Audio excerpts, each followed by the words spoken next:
For you today. I have my drink. It's snowing in Kumasi Bay. Probably behave snowing yourself, in Mule Park. Behave yourself, please. I mean, I've ordered another one anyway, so that will come soon. Much?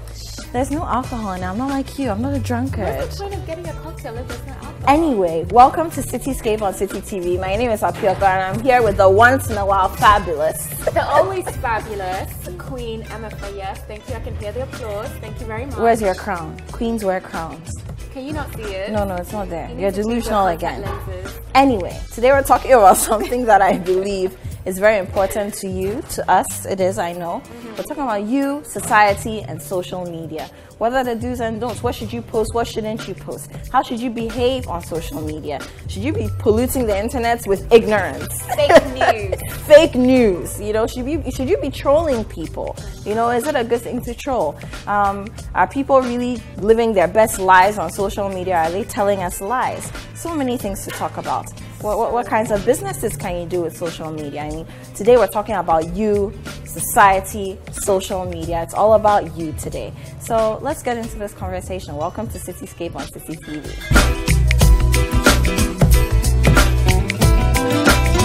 Welcome back. This is Citi Scape on Citi TV, and I didn't mention that today we're at the fabulous Cocoa Vanilla Bar and Lounge. Ooh, okay. Yeah. I think that's my cocktail. Or mine. That is the buzzing sound of happiness in a glass. Yeah. This is my #1 hideout. It's Cocoa Vanilla. And thank you for inviting me here. It's a beautiful space. You're welcome, darling. Once again, it's the Cocoa Vanilla Bar and Lounge at East Legon. Brilliant space. And we are talking today about you, society, and social media. Everything we need to, or as much as we can within the time span today, talk about as far as social media is concerned. Yeah. Yes. And I feel like anytime social media comes up, one of the biggest conversations that people have is body image. Okay, and I know a lot of the time we focus on women, but men struggle with body image too. They do. Yes, they do. And I think it's something that we should talk about once we're talking about social media or anything that has to do with it. Yeah, I think if you watch reality TV and you watch those Dr. 902, I don't even know what it's called, about the plastic surgeries and things, you see men coming in with problems with their pec implants and things. And I think men also definitely struggle with body image, because I know for a fact when a man approaches me, aside from having sense, I mean, I like a man who's tall. I think we all do it. We all have our preferences. Of course, I mean, who doesn't? It goes both ways, because we do have our preferences, but because of the standard society has imposed on us, you have to be a certain weight, you have to, for men especially, you have to have a six-pack, your guns sticking out. Definitely, social media definitely will amplify those unattainable, unrealistic and particularly in the Ghanaian society, where if you're not rich, you have no business having a pot belly as a man.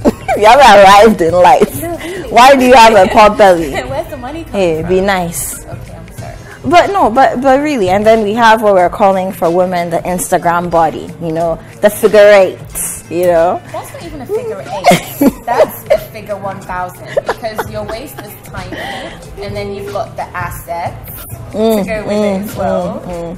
But then those are all trends, aren't they? They are. You can't keep following social media body trends. I mean, some time ago it was a flat stomach, then it became the booty, then it became the lip. And now it's thick women. Thick women. And Kylie Jenner recently dissolved her lip fillers, and apparently all the Instagram babes were in a frenzy because that's not trending anymore. What the hell are you going to do with all of that filler you've paid thousands of dollars for?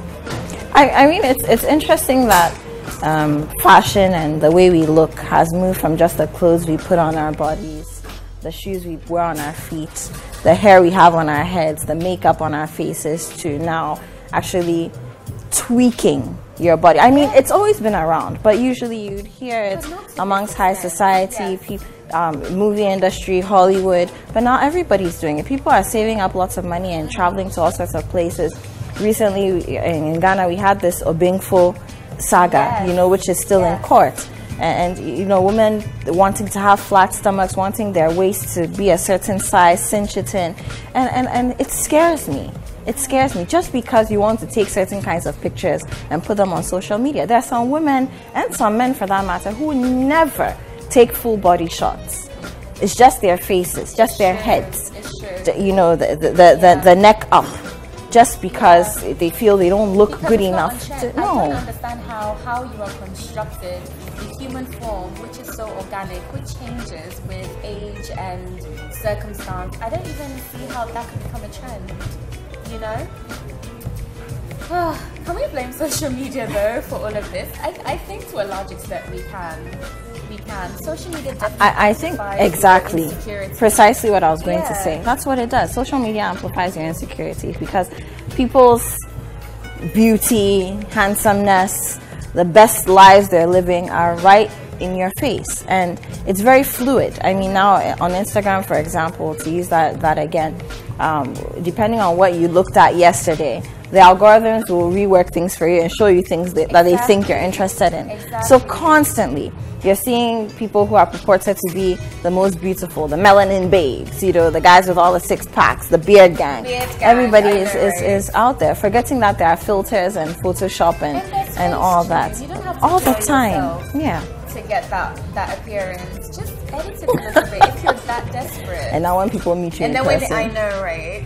Pros and cons. But I just want, on a more serious note, people to understand that they don't need to be defined by society's ideals as far as their bodies are concerned. Last time I went on a tirade. This guy who I love, he usually comments on my Instagram posts, but he said something about women who have given birth, and it's not an excuse not to get your body back because. And I said every woman's journey is different. Have you pushed a child? That's precisely what I asked him. Out? And a lot of people don't know. After you've given birth, you're dealing with the baby blues. For some women, they're not so lucky. Then they dip into postpartum depression. You're dealing with having to be up at night feeding the child. The cocktails are here. I got a little distracted. Please. Thank you. Okay, so this is hers. Cocoa. Ooh, thank you. Very, very pretty. Thanks very much. Thank you. Thank you very much. That looks gorgeous. Thank you. Thank you. You see, if I was an Instagram babe, I'd have quickly taken out my phone and taken a picture of it. But I like to live in the moment. What's your Instagram babe? No shade.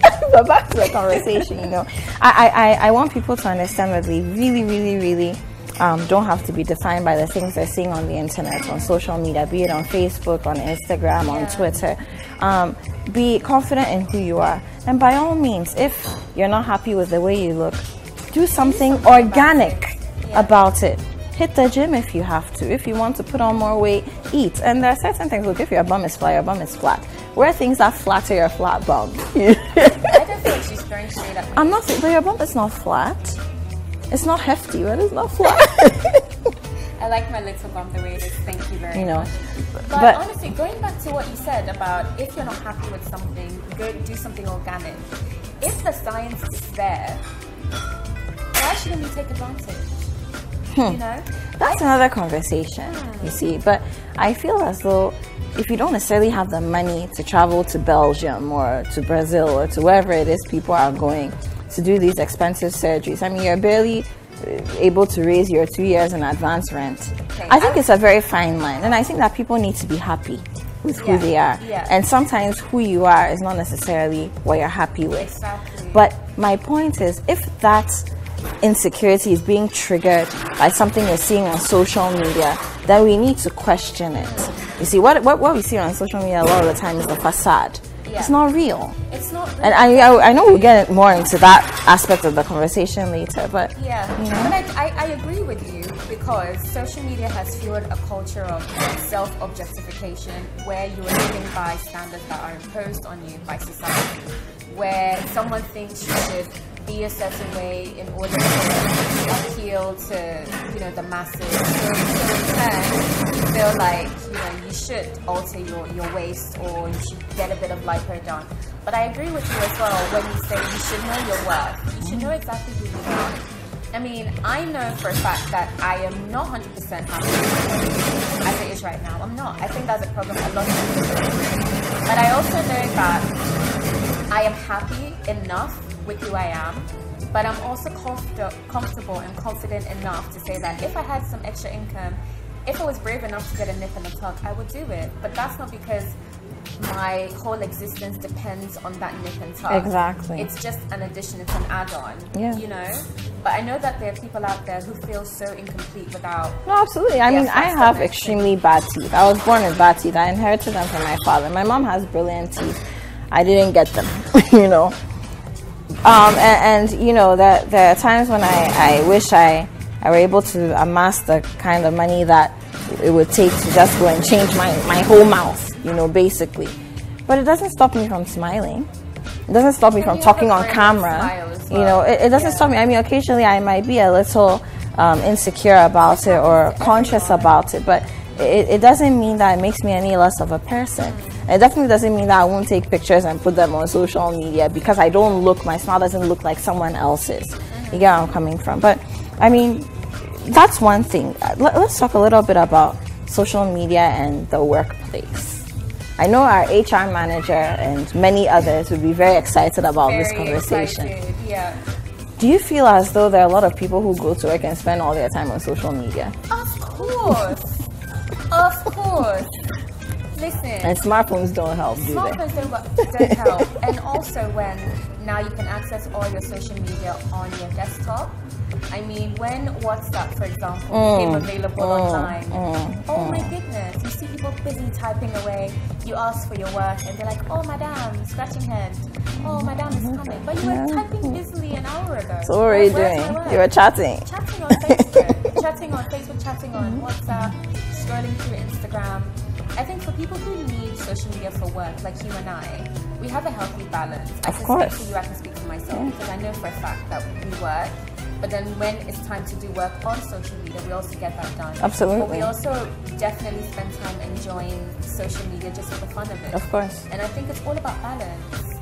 I mean, if you're trying to escape from work, social media is a great outlet because it's so easy to pass 2 hours aimlessly scrolling social media websites. But I'm very cautious because social media aids our work a lot. Absolutely. I know social media has aided a lot of businesses. Yeah. So I think like this with everything else, everything in moderation, you know? I agree with you. And I think that people need to learn that social media, again, amplifies the things that we see in reality. Would you leave your desk just to go and sit at your friend's house and chat for 5 hours when you're supposed to be working? When there's money to be made? You wouldn't do that. No. You'd be scared that your boss would see that you're not there. You wouldn't do that. And I think if we start thinking about it in a similar fashion, that look, if I'm on social media for 5 hours continuously, for 3 hours, for 2 hours continuously, and I'm just chatting my life away, that's like going to your friend's house during work and just going to sit down and chat. When you have work to do, when you have deadlines to meet, you know. 24 hours in a day. And so it's a healthy balance. I think we all know ourselves. There's a time when I get so many WhatsApp messages. I still do, okay? And it was difficult for me to reply all of them. So I started doing the WhatsApp web, having it on my desktop.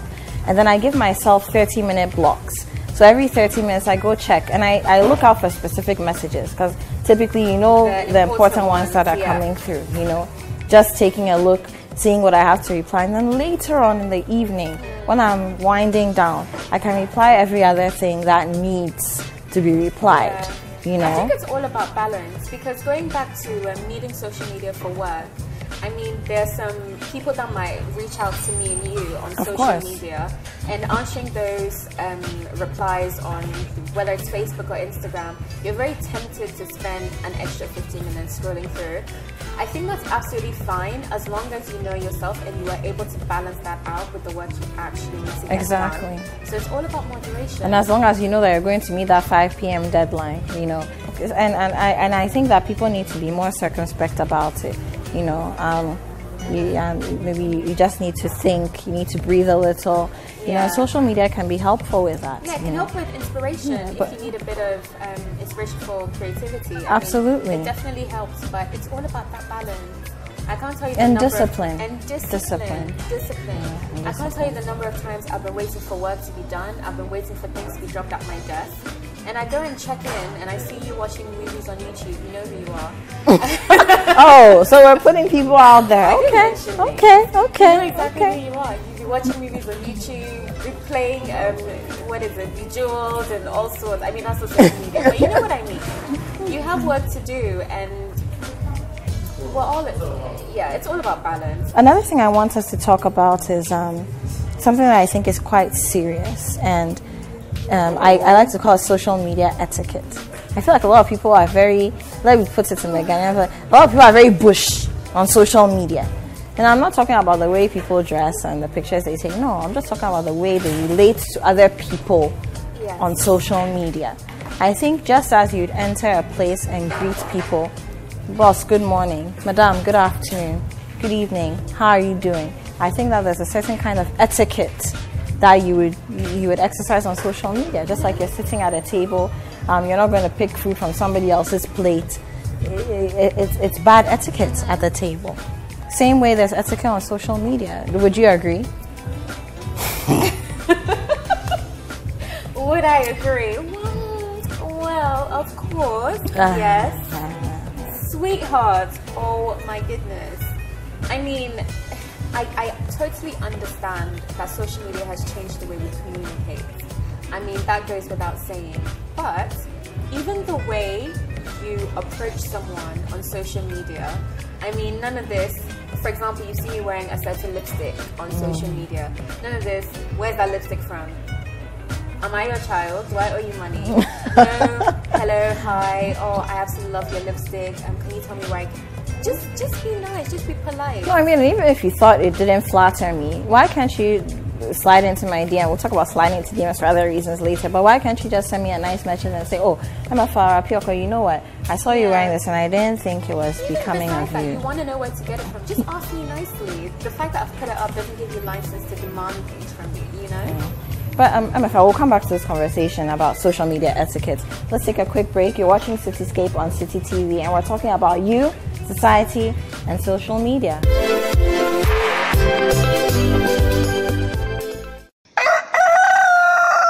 We spice up your mornings with culturally enriched conversations, social interviews, and policy-oriented discussions that will keep you updated on the progress of the nation. Those security guys who were supposed to protect them, I'm sure by now somebody must have all of them arrested. They must all be arrested because it's an unprovoked attack. Join the Breakfast Daily team Monday through Fridays from 7:30 a.m. to 10. Let your voice be heard with the hashtag Breakfast Daily. Join us for breakfast daily, only on Citi TV.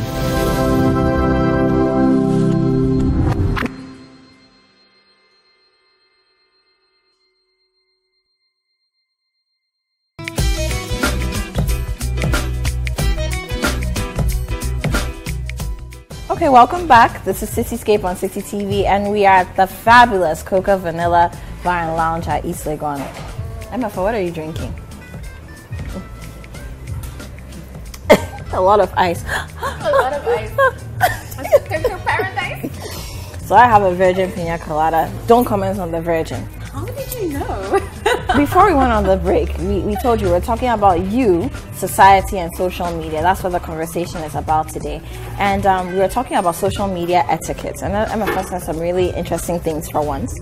Social media is a microcosm of the bigger world, bigger society. So there are people who are suffering from depression, bipolar disease. You know, social media really amplifies anxiety, that as well. Yes, Yeah, it amplifies that. It's not everybody who posts a picture of himself or herself, but they're going through something. So I've seen so many people who are dealing with such things, and they're using it to impact people who might not be able to be vocal. So they're telling them, look, this is what I'm going through. This is my story. You can rise above it. This is my story. And it's beautiful. You know, I'm seeing things like that. But I think on the downside, though, social media amplifies especially mental health issues. Absolutely. And depression and anxiety, because you're trying to live a certain life and you can't live that life because your issues are holding you back. And then you go on social media and you see all these people pretending, or some people are actually living their best lives. And it's a vicious cycle because, like you said, the algorithm puts images in your face that you might have looked up before.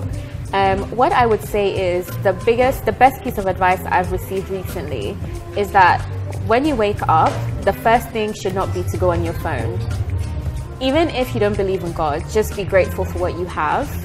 And just say, I am grateful, or I am happy, or thank you to the Most High, whoever you believe that is.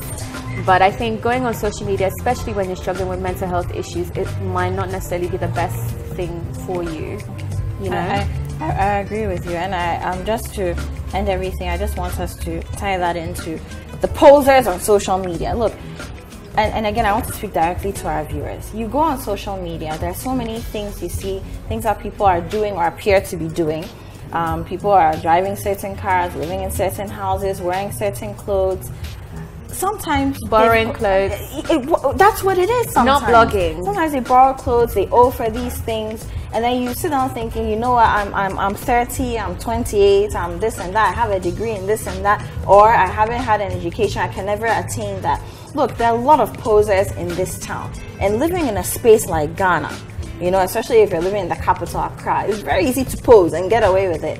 Don't be influenced negatively by the things that you see on social media. A lot of people are struggling on a daily basis, but because social media makes it easy to live a persona's life as opposed to your real life, and if I lie. Oh, you know, yeah, definitely. Social media persona versus a real life persona. It makes it very easy to... You forget that it's a virtual world. It's not real. That's what it is. So again, please don't be discouraged. Don't let... And back to, the very beginning, let's look at some of these things. Your body image. Don't let social media make you feel you need to look a certain way. You need to live a certain way. Let's be circumspect about how we use social media, the things we post for our private life, for example. Because it really can be a blessing. No one posts the negative things. When you're in the bathroom crying at work, you're not taking a picture, are you? You're taking a picture of the happy times. Exactly. I mean, it does give us a lot of... fine. You don't have to show everybody the negative side of your life. Yeah. But at the same time, when you see those positives, as they might appear, don't think that you are any less of a person, of a human being, just because you're not experiencing the things that you're seeing. Yeah, and social media can really be a gift. It really can help you to come out of your shell and express yourself in a way that you might struggle to on a day-to-day basis, especially if you're an artistic person, posting certain types of pictures, your pictures having a certain look, or even if you're a writer, you're a poet, it helps you to express yourself maybe the way you might struggle to. So in as much as social media comes with its downsides, it also comes with its positives, and it's all about balance to me. Absolutely. Just finding the right balance in everything you do. Absolutely. So you're watching Citi Scape on Citi TV, and we're talking about you, society, and social media. We'll be right back.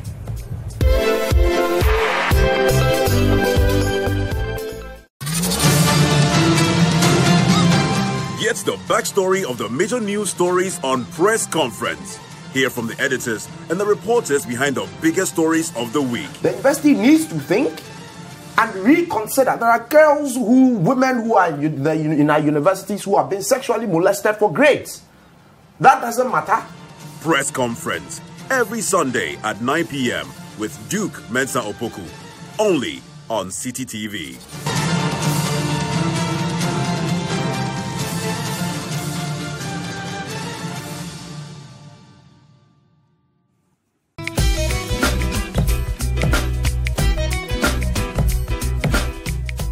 Some people have some interesting comments. This one from Herty in Medina says, I love social media, but most of the time I don't comment. I don't say anything because I don't want trouble. And there are a lot of people like Herty, who would just rather see what's going on and not say anything. But Herty, I also want to say that if you're not saying anything or posting anything because you're scared of what people are going to say about you, then you might want to take a look into that. You should never be scared to voice your opinions or to have a voice just because you're scared of what people are going to think about what you have to say. Okay, Amefa, do you have any over there? Yeah, I have quite a few actually. So this one is from Ajwa, and she's talking about how when you don't post on social media, people think that there's something wrong, but I'm working. Social media has changed the way people rate you. That is very true, because it's changed the way we communicate now. True, it absolutely Yeah, and it's very interesting because sometimes when people are doing well, your friends, the people you think should have your back, are the ones who stop liking your posts, and it's complete strangers who actually support you. So that's very true. Okay, someone else says, I hate the way people comment on other people's posts sometimes. All sorts of insults, especially when it comes to politics. And that's something I see a lot, especially on Facebook. Somebody puts up their opinion about a political issue, and then people just come and start trolling the person, you know, bullying the person, insulting the person. And I think we live in a very binary society. It's either black or white. You're either NDC or you're MPP. You're either tall or you're short. You're either black or you're white. Why does it have to be like that? I mean, can't we all have our beliefs, our preferences? Because no one is one-sided. I mean, there are many faces to all of us. So I think that's very... And I think there are a lot of gray areas. We need to acknowledge the fact that it doesn't have to be either one or the other. Yeah, that's a very elementary approach to life, if I disagree with you, it doesn't mean I don't like you. Yeah. It just means that Apioka and I disagree all the time. But you respect regardless. everyone's opinion. I mean, you know. Okay, and can we take a last one? Yes. Oh, okay. I will not name this person's name. She said, I don't like the way when you post a picture of you and your female friends, just because you look like a boy, people start calling you a lesbian, and they'll start sending you memory verses and preachings like it's any of their business. If I'm gay, but that should not be your business. Okay, so... Okay. I mean, that is a whole conversation for another day. No, yes. But really, just because someone always has pictures up with her female friends and she looks rather tomboyish, she's not really into long hair and makeup and dresses, she likes jeans and boots, it doesn't mean that she's a lesbian. Really, what does a lesbian look like? Thank you. First of all, it doesn't mean she's a lesbian. But secondly, I don't think it's your right to publicly shame her. If you feel like she's doing something wrong and you're, close enough, by all means, send her a private message like you said. But to reduce yourself to insults and to purport to be a man of God, and as far as I know, Christianity and most religions are all about love and loving your neighbor as you love yourself. So surely you're going exactly. against... You might hate the act, but it doesn't mean you have to hate the person. Name and shame the person. As for the way we deal with people and homosexuality in this country, it's a whole different conversation another day. I mean, all I'll say is that sorry to this person. I can imagine what you're going through. What I'll say to viewers is, you know what? I'm a Christian myself. I don't condone homosexuality, but I have lots of homosexual friends. And I have lots of homosexual friends because I think that if there's anything I can do to change, quote unquote, if it's even possible, then why should I alienate them? But we'll get into those conversations maybe on another day. I think approach everyone with love, to be honest. But keep the conversations going. Hashtag Citi Scape, hashtag YourScape. Citi Scape on Citi TV. What are your opinions? Join the conversation on social media with the hashtags Citi Scape and MyScape, and via the handle at Citi Scape GH as well on Instagram. Now let's find out what's new in the city.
spoken about so many different things. But yeah, by all means, enjoy social media if you want to be crazy and do a whole maternity shoot like I did and put it up there. And family members are telling you stop it. Doesn't matter. Do what you need to do.